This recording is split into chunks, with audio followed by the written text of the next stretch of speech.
Isso aí. Vamos lá, galerinha. Mensal 2. Questão 7 dizia o seguinte: entre as cidades A e B existem sempre correntes de água que vão de A para B com uma velocidade de 50 km por hora. Oh, interessante. Cidade A, cidade B, e o vento se desloca de A para B sempre com uma velocidade de 50 km por hora. Incrível! Acontece todo dia. Esse sim que é um lugar bom, né? Regular é o clima. O ambiente voando em linha reta com velocidade de 150 km por hora em relação ao ar. Demora 4 horas de ir, 4 horas ir de B até A. Um avião voando em linha reta com velocidade de 150 km por hora em relação ao ar. Então isto aqui é o ar.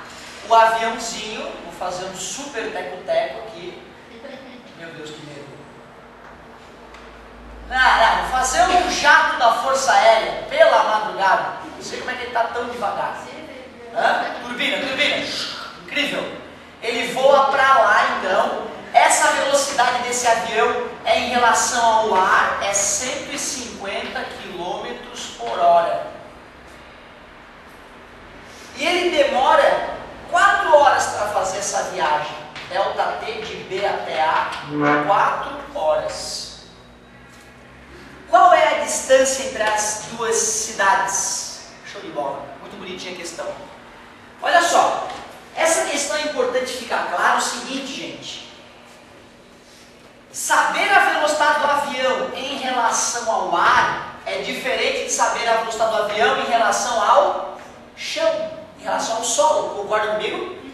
Para que eu possa usar a equação velocidade é igual a distância sobre tempo, para que essa distância corresponda à distância entre as cidades, essa distância é medida no solo.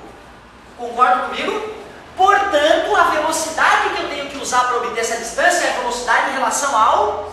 Esse é o segredo da questão.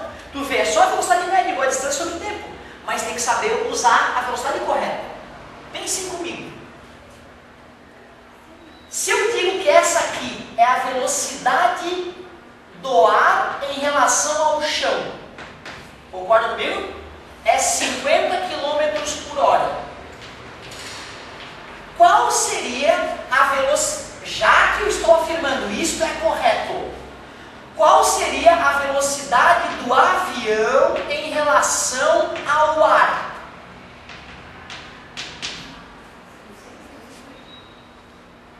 Quase. Sim. Não, em relação ao ar. É que faltou um detalhezinho. Menos. Concorda comigo? Só para a gente raciocinar. Se velocidade é vetorial, tem esse detalhe, né? Uma velocidade que é para a direita a gente dá um valor positivo, uma velocidade que é para a esquerda dá um valor negativo. Concorda comigo? E pensa comigo, agora eu tenho que descobrir a velocidade do avião em relação ao chão, para poder usar a equação, não é isso? Como é que eu vou determinar a velocidade do avião em relação ao chão, se eu sei a velocidade do ar em relação ao chão e do avião em relação ao ar? É só pegar uma 150 para usar a resistência do vento. Como é que é? Tipo, tem um vetor de 150 para lá. Sim. E tem 50 para cá, então vai dar 100. Ou seja, a velocidade do avião em relação ao chão é a velocidade do ar em relação ao chão, ou, para ficar mais bonitinho, né? A velocidade do avião em relação ao ar mais a velocidade do ar em relação ao chão. Concorda comigo? A velocidade do avião em relação ao chão vai ser a velocidade do avião em relação ao ar, menos 150, mais a velocidade do ar em relação ao chão, 50. Então a velocidade do avião em relação ao chão, que é que eu tenho que usar na minha equação, ficou menos. Por que menos?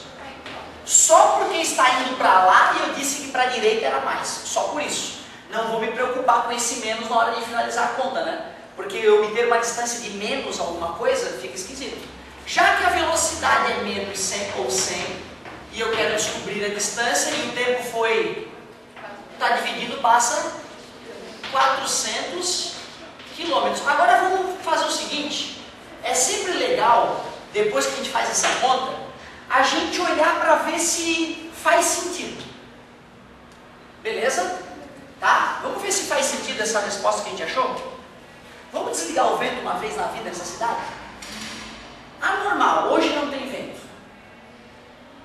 Se o avião consegue voar a 150 por hora em relação ao ar, a velocidade do avião vai ser 150 por hora. Concorda comigo? Só que já que o ar está parado, nesse dia essa seria a velocidade verdadeira em relação ao chão. Concorda comigo? E aí ficaria com 140 km por hora em 4 horas. 140 em 4 horas, está dividindo, passa. Deu 600 quilômetros. Se fosse 4 horas, vamos supor. Aí nesse caso, sem o vento, o avião teria andado mais, teria dado 600 quilômetros. Faz sentido? Sim, né? Porque o vento era contra o avião. Então faz sentido, né? Só poderia ter andado a 200 por hora se o vento empurrasse o avião para frente. Concorda comigo? Aí o avião está a 150 por hora em relação ao ar e o ar a 50 em relação ao chão. Soma dos dois. Os vetores, a colega estava perfeitamente correta. Observe por que não terminou a conta e pronto. Porque às vezes a gente vai usar a física toda bonita, aí tem um sinal errado, uma coisa que não percebeu. E aí termina a conta. Quando a gente vai trazer para a realidade, fica um absurdo a análise da resposta. Meu Deus, está um absurdo. Aí tu corrige, né? Então é bom ter a humildade e trazer para o dia a dia. Ou o vento está contrário ao avião, vai atrapalhar o avião. Aí tu pensa no avião sem vento e compara para ver se está no caminho certo. Estou seguro de que a velocidade do vento atrapalharia a viagem. Então a distância entre as cidades deu um pouco menor do que a gente imaginava. 400. Claro, querido, é um prazer. Vamos para a 9 agora da provinha. Qual era o gabarito, pessoal? Era a letra B? Muito obrigado.